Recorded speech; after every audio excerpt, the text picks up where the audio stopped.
What did you think when you saw the final film? Do you remember where you saw it? I was very happy with it. Well, yeah, I saw it in my editing room.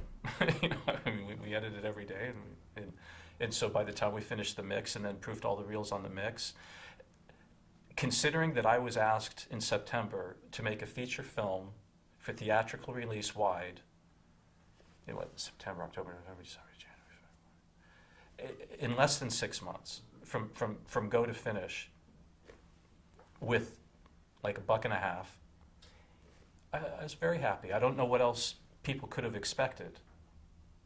Do you recall what scenes were most memorable or challenging to shoot? From a production standpoint, the most challenging scene to shoot was the opening sequence where it's like 500 years ago and telling the original story back in Ireland. And the reason that was challenging was because the director and the location manager had all these fantastic locations where they saw it perfectly well.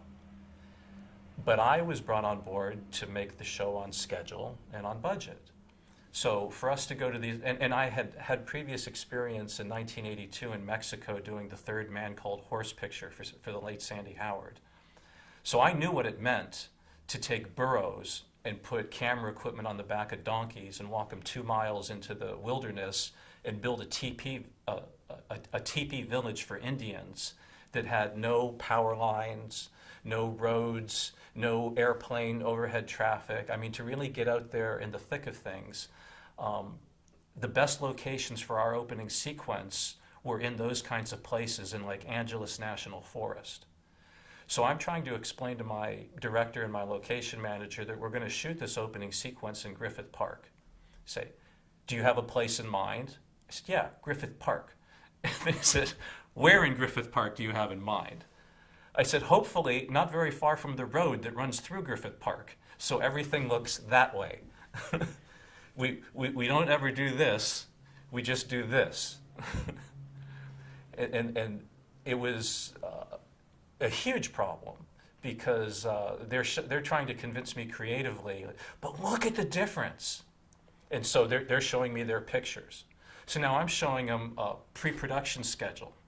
And I said, I'm going to need to hire 20 grips to carry equipment. Going to need them hired to carry it back. I mean, every time you want to go to the bathroom, you're going to be shut down and waiting for actors to come from makeup. I can't get makeup and hair close to you. So that's not the way you make a low-budget movie. So my production manager used to crack up because I would have a saying when there was no possible way to increase the budget and we had to finish on budget. I would always just look at the people who were the obstacles in the eye and say, let's just pretend this is a low-budget movie. What would we do then?